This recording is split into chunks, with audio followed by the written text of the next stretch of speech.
les amis, je vous retrouve pour cette vidéo puisque je ne sais pas si vous le savez, je pars dans 3 jours pour un bivouac solo en forêt amazonienne sur le lac de Petit-Saut ici en Guyane. Alors le lac de Petit-Saut en fait est un barrage qui a été créé vers 95 je crois pour alimenter toute la Guyane en électricité. Et c'est un barrage qui a immergé une forêt, la forêt amazonienne.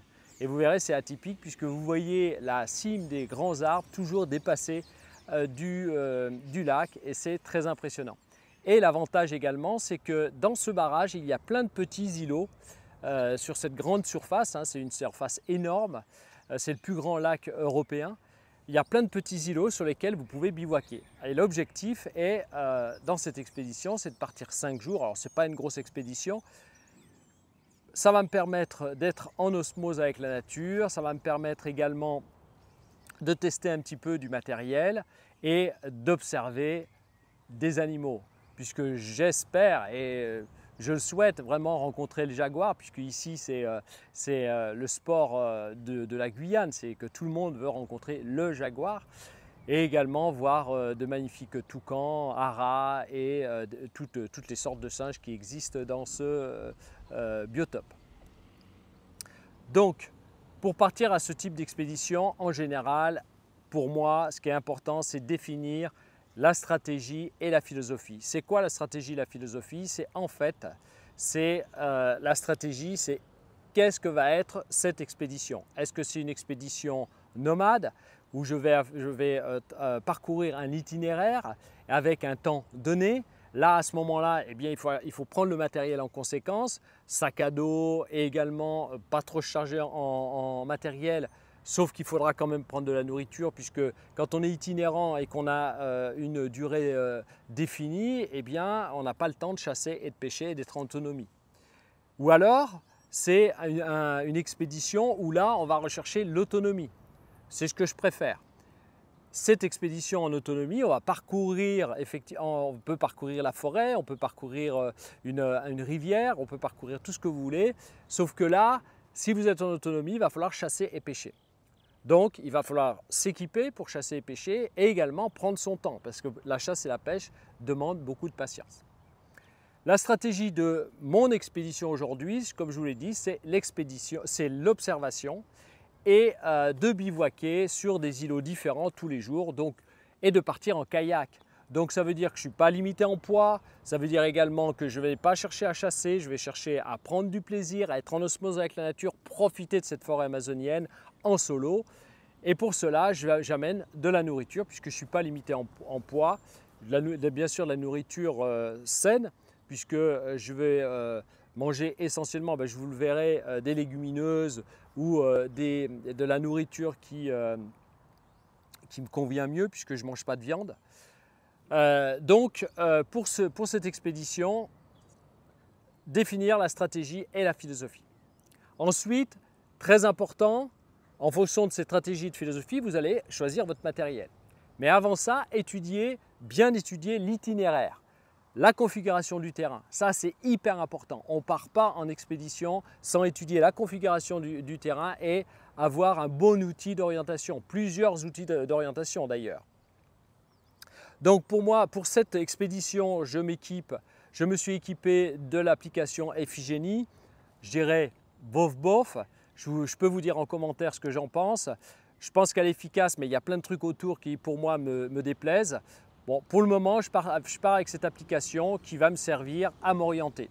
Application qui fonctionne quel que soit le réseau puisque c'est une application qui travaille avec des satellites. Ensuite, pour cet itinéraire, j'ai étudié le terrain avec des zooms 3D grâce aux outils qui existent sur Internet. Et pour m'orienter sur ce lac, j'ai fait donc des copies de la carte du lac pour pouvoir m'orienter avec une boussole. Très très important. Et bien sûr, ces cartes vont être plastifiées. Hein? Donc orientation à la boussole avec la carte parce qu'on ne sait jamais, l'application peut tomber en panne, on ne sait jamais, le téléphone, je peux le tomber à l'eau ou autre, au moins là je peux m'orienter. Donc ça, c'est très très important pour vous, c'est d'avoir 2 solutions d'orientation, voire 3 si vous avez la capacité d'avoir un GPS. Moi, sur cette expédition, j'estime que je n'ai pas spécialement besoin de ce GPS. Ensuite, les outils avec lesquels je pars. Alors, bien sûr, je vais faire mon feu, hein, je vais faire un feu, j'amène rien, je n'amène pas de gaz, j'aime pas trop cuisiner au gaz, j'aime bien faire un feu. Alors le feu, il va me falloir du bois, donc je pars avec une scie. Alors ce n'est pas une scie bushcraft, hein, c'est une scie normale que je vais utiliser pour couper mon bois. J'ai également une machette, bien sûr sur laquelle j'ai mis de la paracorde pour mieux tenir l'outil. Je pars avec une petite pelle. Alors il y a beaucoup d'outils qui sont ici, ont été achetés chez lyophilisé.com. Très très bon site, vous pouvez tout trouver. Une petite pelle avec un fire steel à l'intérieur et puis une pelle multifonction et qui va me permettre également de nettoyer le sol puisque c'est très important de nettoyer son sol. Je pars avec le scotch, hein, il faut toujours partir avec du scotch. Je pars avec des sacs poubelles. Sacs poubelles, toujours des grands sacs poubelles solides, ça peut servir. Fire steel, j'en ai 2. Puisque moi je vais allumer mon feu avec le fire steel et on ne sait jamais, j'amène quand même un briquet. De l'encens contre les moustiques, ça c'est important. Alors ça c'est une résine qui vient d'ici de Guyane, qui est extrait d'un arbre hein, qui existe dans la forêt. Les Amérindiens vont puiser directement cet encens, c'est l'arbre à encens ici, pour faire donc fuir les moustiques et également pour pour embaumer, ça sert, ils utilisent ça dans les églises ici d'ailleurs. Voilà pour le matériel. J'amène bien sûr un kit pêche. Donc là-dedans, un kit pêche dans un sac étanche. J'ai des hameçons qui sont préparés, j'ai monté mes hameçons, j'ai mes bas de ligne, etc., pour prendre du petit et éventuellement du gros.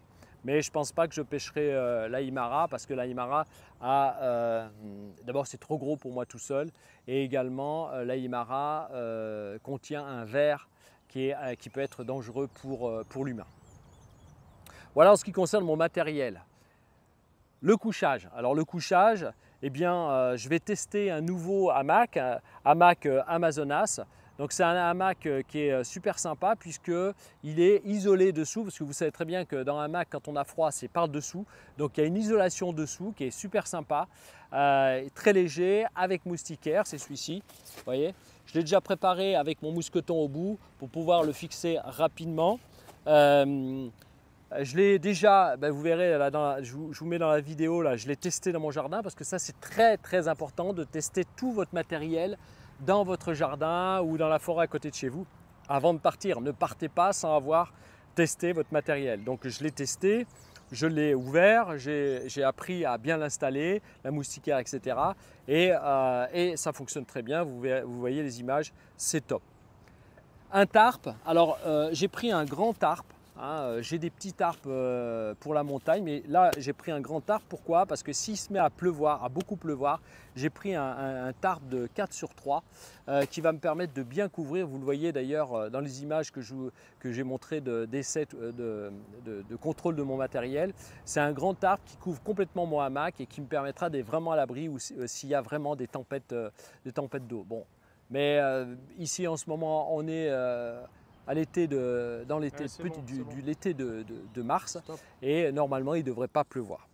Pour accrocher tout ça, eh bien, j'ai une technique avec des sangles pour éviter d'abîmer les arbres, hein, d'agresser les arbres. Donc sangles avec une boucle toute prête.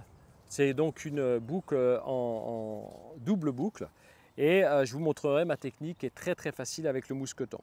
J'amène de la paracorde, je vais en amener aussi de la petite, là un peu plus grosse, ça peut toujours servir la paracorde et ça me permet également de faire un étendoir pour mon linge. En matière de nourriture, je vais partir avec beaucoup de choses faciles à cuisiner mais longues. Je vais partir avec des lentilles, avec du couac, avec du quinoa, comme c'est de la nourriture que je mange habituellement, et cette nourriture est longue à cuisiner. C'est pour ça que en fait, quand je vous dis que ma philosophie est de prendre mon temps, c'est que là je vais prendre mon temps de cuisiner, de manger des lentilles et de manger correctement. Mon objectif n'est pas non plus de ne pas manger, puisque je vais avoir le temps et je peux emmener ma nourriture. Donc j'emmène un plat en inox pour pouvoir, c'est une sorte de poêle, pour pouvoir échauffer mon eau pour les lentilles. J'amène des pâtes aussi pour chauffer les lentilles. Aussi, je vais amener des œufs frais. Donc pour cuisiner en général, je vais utiliser ça. C'est super bien sur le feu, c'est solide et ça sert à beaucoup de choses. J'amène 3 lyophilisés au cas où, parce qu'on ne sait jamais, que j'ai besoin de rester plus longtemps que prévu dans la forêt. C'est toujours bien d'avoir les lyophilisés, ou si je suis blessé, c'est plus facile de manger lyophilisé que de cuisiner des lentilles, etc. Donc j'amène toujours en sécurité, mais ça c'est une règle dans mes expéditions, un peu de lyophilisé. Je ne suis pas tellement pour les lyophilisés, pour un tas de raisons, je pourrais vous l'expliquer en commentaire, mais je préfère manger des nourritures non transformées telles que les lentilles, quinoa, couac, etc., etc.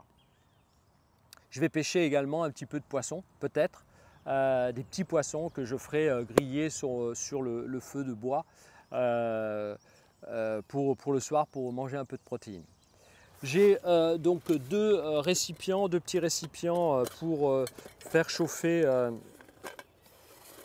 pour manger. Hein, ça va me servir d'assiette, de bol. Donc j'en ai 2, très légers, titanium. Donc c'est de la marque Tosk. Pareil, lyophilisé.com. Très très bien, c'est très léger. Pour la randonnée, c'est parfait. J'en ai un autre petit, là c'est pour boire le café, puisque je vais amener ma cafetière électrique, cafetière italienne. J'ai amené ma cafetière parce que j'aime bien boire un café le matin et pourquoi m'en passer alors que j'ai la capacité. Une cuillère longue au cas où j'ai des lyophilisés à manger, d'accord, qui s'allonge, télescopique. Toujours pareil, lyophilisé.com.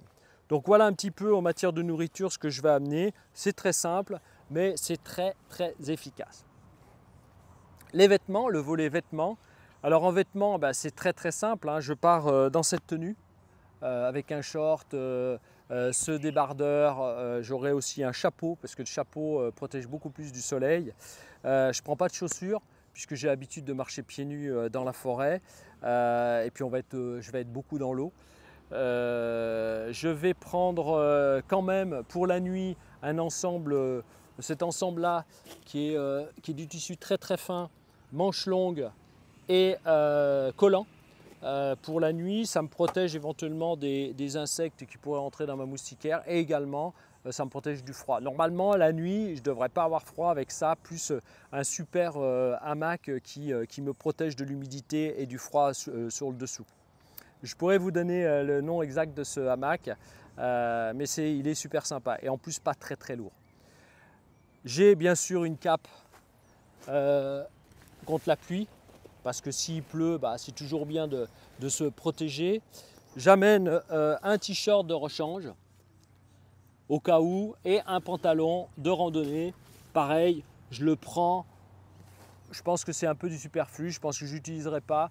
Je le prends au cas où, là je ne suis pas limité par le poids, donc je le prends avec moi. Et une serviette microfibre, bien sûr j'aurai une trousse de toilette avec dentifrice, un savon biodégradable et du dentifrice biodégradable également, et puis dentifrice solide et ma brosse à dents. Voilà ce que j'aurai en affaire de toilette et ça suffit amplement, c'est ce que je prends en général dans les expéditions.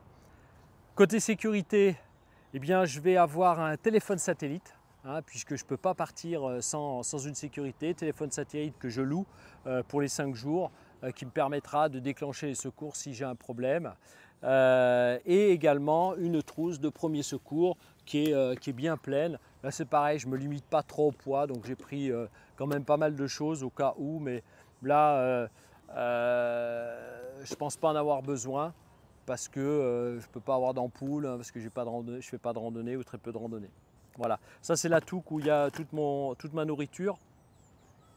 J'ai plein de choses dedans, j'ai la cafetière, j'amène même de l'huile d'olive. Donc voilà, je ne vais pas me priver en fait, hein. Je vais prendre plaisir, observer et être en osmose avec la nature. Ça c'est l'objectif de cette expédition que je partagerai avec vous bien entendu, puisque je vous fais des vidéos. Je vais vous faire une vidéo de cette expédition. Voilà, j'espère que je vous ai un peu bien informé sur ce qu'il faut, hein, ce qu'il faudrait prendre et comment on prépare une expédition ici en forêt amazonienne, en sachant que si vous partez en forêt amazonienne et que vous ne connaissez pas la forêt, vous ne connaissez pas le fleuve, vous ne connaissez pas le lac, ne partez pas seul. Voilà, je pars seul parce que moi je connais très bien la forêt, que j'ai l'habitude de randonner seul, j'ai l'habitude de me gérer seul, donc je suis capable de le faire. Mais ne le faites pas si vous n'êtes pas capable. Partez à 2, partez à 3, c'est aussi agréable et puis vous serez beaucoup plus en sécurité. Voilà, je vous dis, écoutez, rendez-vous dans la prochaine vidéo, la vidéo de l'expédition, hein, puisque je ferai je vais faire du tournage. Alors, je vais tourner seul, donc ça va être, je vais essayer de faire un maximum de belles images.